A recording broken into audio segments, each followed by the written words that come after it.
0 and 32 had nothing to do with me going to every single game.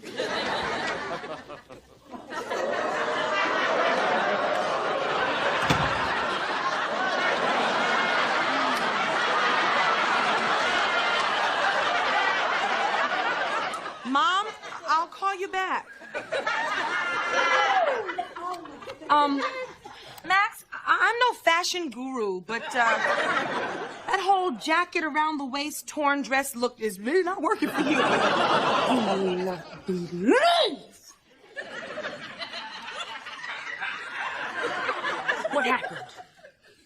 I was standing there, sipping my drink, when Tony Randall himself asked me to cha-cha.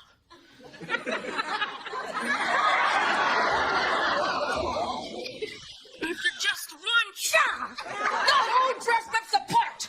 The sleeves, the strap. Thank God I decided to wear a bra.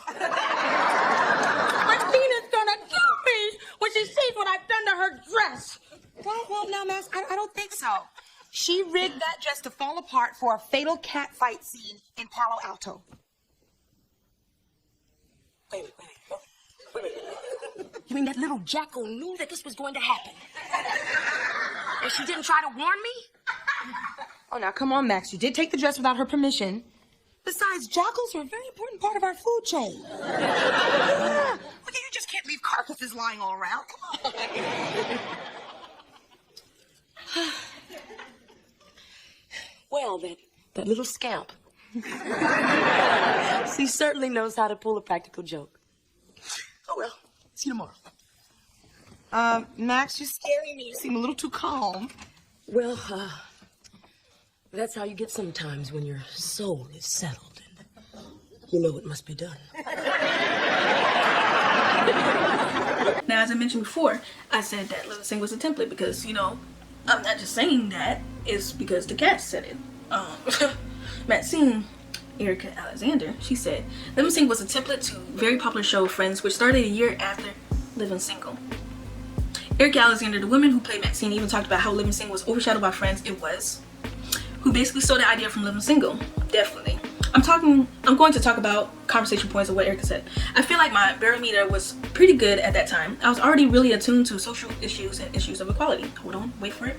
Maybe there should be an all black Friends or an all Asian Friends. That's what David Schwimmer said.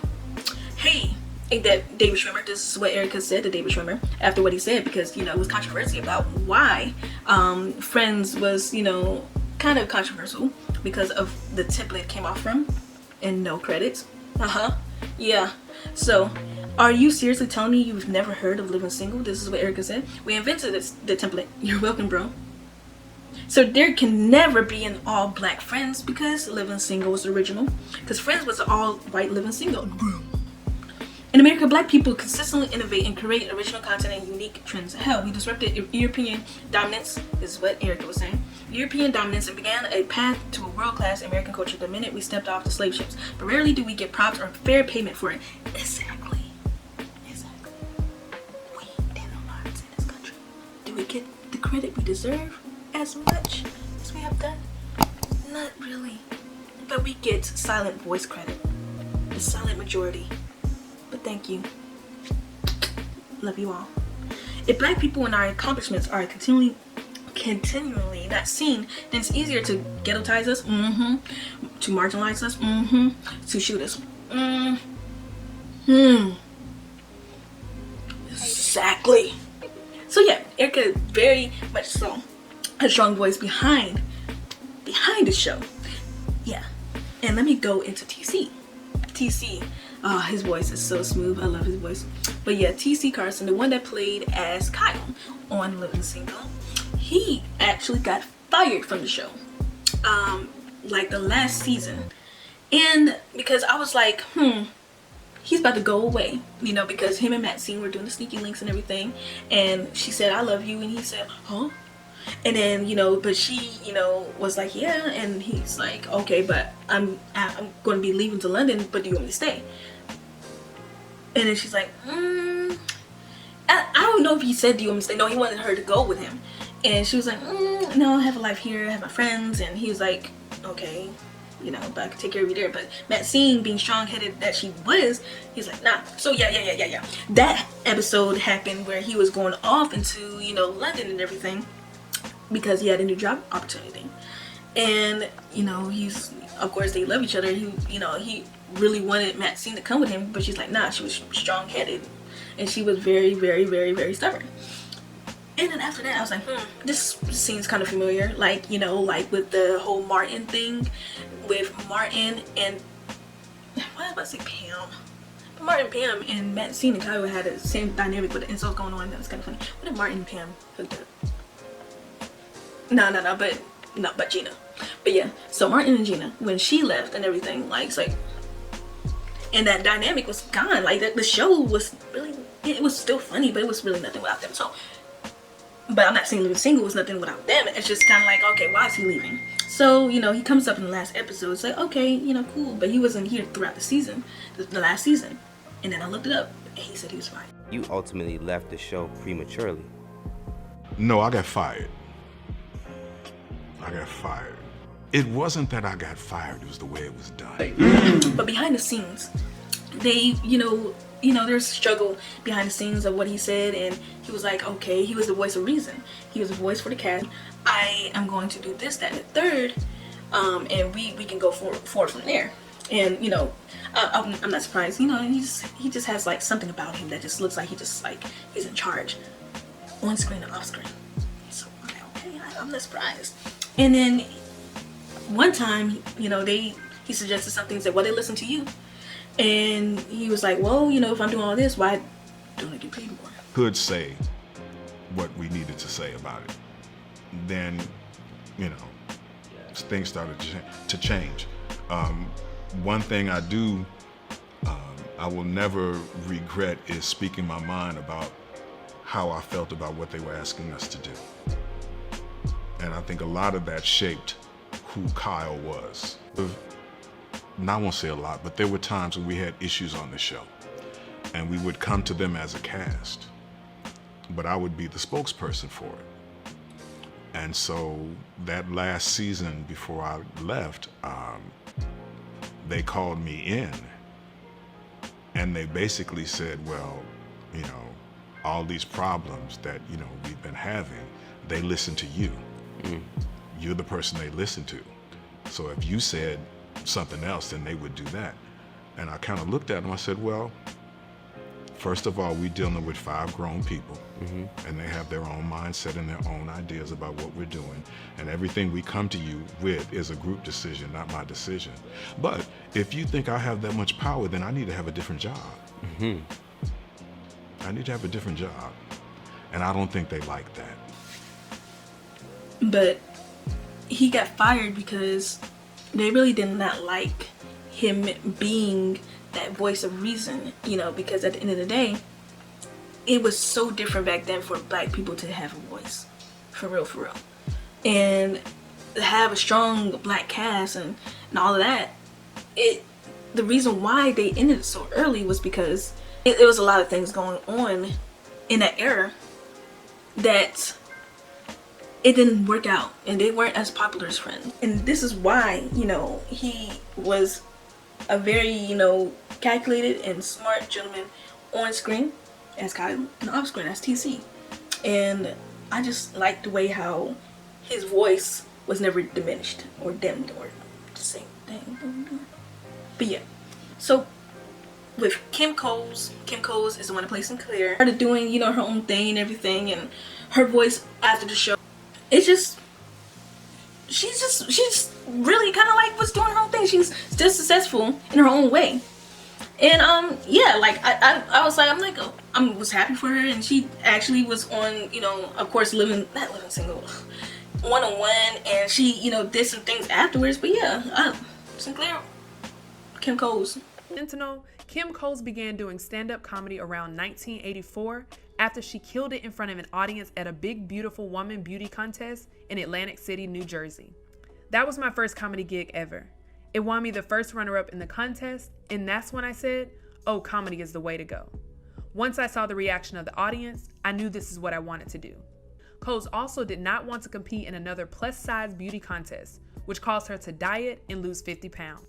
While Cole hit the gym, she also continued to hit the stage, and Coles quickly found success with audiences, getting the chance to perform on shows like Showtime at the Apollo and Star Search. Cole was a regular at the comic strip in New York City. She was doing the opening act for Sinbad's Roadshow and even worked as a warm-up comedian for The Cosby Show. Cole's abilities to please an audience via stand-up worked in her favor, as that's what caught the attention of Keenen Ivory Wayans. I got the show because of my stand-up. Keenen was looking specifically for stand-up comedians who could perform as actors or sketch comedy people. Coles was known for her impressions of Robin Givens, Marla Gibbs, and downtown Julie Brown. The success of Unliving Color could not be understated. It was an immediate hit with the audiences, showing them something they've never seen before on network TV. The first season even won an Emmy for Outstanding Variety Series. However, after only one season on the show, Coles was let go from her contract and didn't return for season 2. Coles found herself in the middle of a holding deal with NBC. In the industry, a holding deal is when executives from a network identify a talent, but they do not have the right show or movie lined up for the talent. The network would pay the talent to not accept work from any other studio for a certain amount of time. Coles was getting paid for not being on TV. Unfortunately, the network never found a suitable vehicle for Coles, and she was eventually let go. Coles was now officially unemployed. The timing of the situation worked out just as Yvette Denise Lee had her eyes set on Coles. Lee is the creator of Living Single, and Kim was her first choice for the role of Sinclair. We knew the kind of character we wanted, which was a lot like the person Kim is on stage. Someone who could give us innocence and naivete and make it funny. Living Single would debut on Fox in August 1993, and Coles was cast as Sinclair Jane. Living Single would last 5 seasons, air over 100 episodes, and made its sign off in January of 1998. Getting the opportunity to be on one groundbreaking show is a lifelong dream for many actors, and sometimes that doesn't even come to fruition. Coles was blessed to go from one iconic show to another, making her a legend when it comes to Black comedic talent. Kim leaving In Living Color was a blessing in disguise that she needed to co-star in another beloved sitcom on the same network. If Kim had stayed on In Living Color, it's possible that she wouldn't have joined the cast of Living Single. In the early 90s, Coles found success as part of the original cast of the sketch comedy series In Living Color. Due to the popularity of the show, Coles landed the role of the hilarious Sinclair on Living Single, which cemented her legacy in pop culture. The actress went on to make appearances on shows like Frasier, 6 Feet Under, and My Wife and Kids, and she had a recurring role on the Gina Davis show in 2000 as Judy Owens. In recent years, the actress found success as a hostess of BET's game show Paid Off. It was part of TBS comedy 10 Items or Less. Presently, Coles continues acting and making guest star appearances on television. But Kim Fields, she said Living Single was... Kim Fields, the one that played Regine, she said that Living Single was a great show. It was great with her great cast and everything, and she was interviewed about it. Single, wonderful cast. Yes. I'm sure, look. Oh, yes. My mama used to love that show. Thank and you. Obviously she wasn't in the demo of all of you beautiful ladies, but that was a salute to women of color. And it ran so long. And people, not just the women, the men It's as true. well. This Absolutely. is very true, because I watched it as well. Absolutely. I loved what you were going through, because you were dealing with real issues, just like you dealt with real issues on Facts of Life. A done deal from the standpoint of Yvette Lee Bowser had such a wonderful grasp on these characters that she was creating and the world that she placed us in. And while some would, fancy to think she caught lightning in a bottle, I get a little leery of that term, because I would hate to think that that's all. She's far more talented, and the other work that will come from her, whether it's for Living Single, a reboot, or anything else. So I like to think that she moved that bottle around quite a bit in order to catch that lightning, because lightning certainly strikes more than once. But the work that she did to develop the texture of those characters, and again, the environments that she placed us in, personally and professionally. We had strong lives, away from the couch. We weren't a couch comedy. No. We were out there, because how could we be? I mean, we were Black folks in the 90s in a brownstone in Brooklyn. You can't just sit on no couch. No, not in New York. Not in New York, not at all. Not at all. Not even fake New York. And there's really right. There's not too much fake about New York. It's crazy. And so being in a TV show where you're trapped in the script had so much. It was just chock full of great characters and wonderful storytelling. How much was Regine reflective to you? Not a drop. That's why she was so delicious to play, because she was nothing like me. And when you're an actor, you yearn for characters that you can really sink your teeth into, that really make you stretch out and work as an actor, you know? You know, she looked like she wants to maybe have a reunion as well. I don't know about with Erika and TC. Kim probably leaned more toward it, but yeah. Kim feels like, yeah, I might want to, have a reunion and everything. I believe so. But Queen Latifah. Now, if you realize, I'm going to say something about Queen Latifah. And, we all know who Queen Latifah is. If you have noticed, even with friends, certain things, even with music groups, there's always that person that is kind of like, always has like more of the spotlight. Like, they actually do more, like, they're more successful in the film industry and everything, or music industry. If you're in a group or whatever, like it's kind of like it's always that person that steps out, like with Justin Timberlake or with Pleasure P, or it happens a lot. Why? It's because they probably don't speak out, or they might have something more than another person, or it is different with music and film. But yeah. You always notice that one person that steps out, and of course Queen Latifah is down for a reunion. I've been watching a lot of Dave Chappelle reruns, and I'm sorry, it's they are so wrong and so right at the same time. Yes. And I've been even catching my own show, Living Single. I've been watching Living Single reruns. I love that show. And I'm like I'll just turn on the TV and it's on, and I'm watching Living Single. Latifah, with so many shows getting picked up for reboots, do you think Living Single would ever make a comeback? Funny you should ask. We're actually working on it. Are you really? Really working on it? No way. Wow. Yeah, it's not there yet, but hopefully we can get it happening. Because she's like, come on, y'all, come on. Because she's in the industry. She's in the film industry. So she's like, come on, it's so fun over here. And they're just looking like, definitely Erika and TC. But yeah. Now I'm going to go to my last point. Friends versus Living Single. Now, Living Single, obviously, is more funnier than Friends, and it's definitely the OG from Friends. And I watched Friends, but I did not know the controversy or Living Single being the template for it. I'm like, huh? Oh wow, that explains a lot. And as the cast mentioned, definitely with TC and Erika, they were like, Friends stole that, because basically we're in the ghetto part of the Warner Brothers studio. Warner Bros. Studio.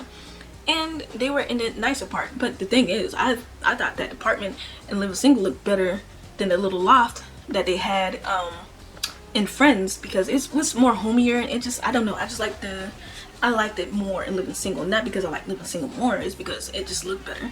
And the apartment that OB and Kaya were living in, the little studio apartment, was nice too. I was like, oh, the nicer part. But they were talking behind the scenes. But yes, Friends, you kind of realize, even when you know that they stole the template and everything, look at the characters sometimes too. We have the ditzy one, Phoebe and Sinclair, the ditzy ones, the down-to-earth ones.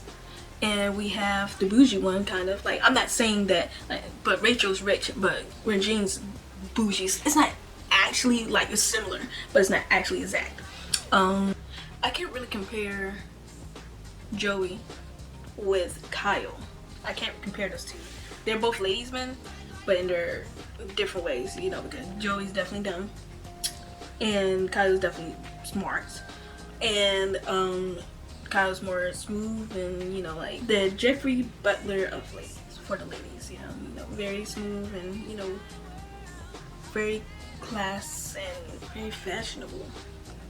And Joey's one of those things, just a good-looking guy that gets ladies, and yeah, and yeah, I can't really, you know, but there's, you know, similarities. And it's also, you know, Monica used to be fat in high school, and then she you know, became more attractive as she got skinnier when she was older. In high school, Kai was fat and he was made fun of and everything. And then he, you know, became more attractive as he lost weight and everything. And it's like, okay, that similarity, come on now. That was a little thing I noticed. I'm like, Monica used to be fat back in the day when she was, you know, in her teens and everything. But yeah, I can honestly say Living Single is funnier too, because the jokes stick well, and it's just more swag to it. I'm not gonna say swag. It's really, it just lands well with me more because there's more characters that are funny to me than in Friends. Honestly, the one that I find funnier on Friends, you know, like of course, you know, their like reactions are funny, but it's Phoebe. I like Phoebe. She's actually funny to me on the show. Phoebe's my favorite character on Friends. Everyone else is kind of dry in comparison to her. I've realized that. And maybe Joey is like, he's pretty decent, but everyone else is not. That's like, wow, to me and on Friends. But everyone has their own, you know, like uniqueness that I like on Living Single. Like they have their own uniqueness that I absolutely love. And my favorite characters on Living Single, I love all of them, but I would say Maxine and Sinclair. Those are my favorite characters on it because of, you know, Sinclair's goofiness and Maxine's bluntness and everything. But all of them actually have more personality. Yeah, that's it. More personality that I can gravitate more towards than the personalities of Friends. Yeah. But this one thing that I've also realized that it happens a lot to us black men, and that is the appropriation, or getting something that was already created from us and making it more popular because that person has more followers or maybe a bigger platform, because Living Single did have the you know, the startup, like they're the OG and everything in the template, but they weren't as popular as Friends. Ended earlier than Friends, and Friends kept running on, and they stole that concept from Living Single but kept running on because they were a more popular show, because they were white. And that's what happens a lot to us. You know, they would get that concept, get the idea, get that moveset, whatever it is, and they will maybe flip it in a way, you know, kind of like put a little of their little unseasoned spice to it, and there's no spice, just salt and pepper. And they will, you know, have it re-shown that was already shown from a smaller, you know, following or audience from the black people, and they would re-show it like something new, and it would get popular. Like, oh my gosh, this is so funny. Great example, Charlie D'Amelio, whatever. Her, Jalea. Now you see their followers, right? But if Charlie credited Jalea before, then maybe she would have that many followers, and granted more opportunities than she was granted. Yeah, she was on the Ellen Show, Jalea. Yeah, she wasn't on the Ellen Show, and she was granted some opportunities. Compared to Charlie, no. Charlie put her own little twist to the Renegade dance, and she blew up. She had more of a following, and she just blew up from that dance that she did not create. And you know, Charlie, she's a decent dancer and everything, but compared to the other girl, like, I feel like the other girl danced better. She puts more of her swag to it. I don't know what the heck I was doing, but seriously, she put more of a swag to it. And Charlie just dances like any other TikToker to me, and it's just plain Jane, like, not bad. But as I was going, like, you see that a lot. They would get that concept and they would run with it and pretend like it's yours, like sheesh, that stuff like that, like I'm just doing it from the top of my head from what currently is a trend and came from black people, and they put it on their platform and they're like, oh my god, you created that. No, it didn't. And our culture is so appropriated. A culture, we like some like people might be like, wait, why you taking from us? No, you know what? It's going to happen. They think we're cool. You don't want to live our lives as black people, but you think that we're cool. You want to hang with us. You like, oh, you got seasoned and all that other stuff. You doing this, that, and third. You swagged up. You got nice moves. They love our culture in America, and we had to create our own culture because you guys stole it from us. And I love all people, but I'm talking about for the whiteys that do not want us to progress. Those ones. And our culture was stolen from us. We had to create our own culture in America because we don't know unless we find it, look for it, of what our history is. So, we don't mind, some of us don't mind if you do it because you appreciate it. But when you act like it's yours, or when you try to act like us because you think we're so cool because you love a culture, and then people act like it's something new and you get money and millions and all this other stuff, followers because of that, then that becomes a problem. And but living single and friends is a great early example for that, because it was a stolen concept from Living Single, and David Schwimmer had the nerve to say, oh, maybe there should be all black friends or all Asian, whatever, when there was already an all black friends that was actually not all black friends because it was Living Single. They actually was going to be called friends, but like, no, Living Single instead. And they ran with that.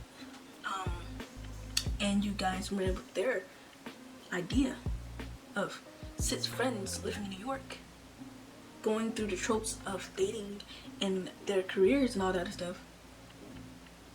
The same thing with Living Single, with more seasoning with Living Single, because it's more personality and not unseasoned chicken. And I love Friends.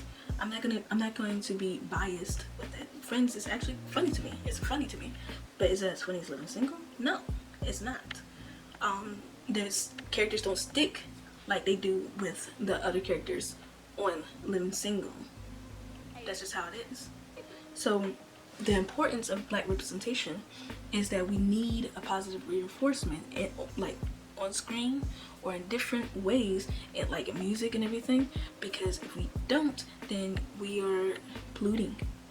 And it matters in America because we are judged the harshest in America, and we are looked at, we are under a scope, under everyone's eyes in America, all races in America and outside America, but definitely in America. So why I love storytelling through any way, not only through film or art, dance, is because we could be a great influence, because they love our culture anyways, right? And also, you want to be this, that, and the third and do this right. Yeah.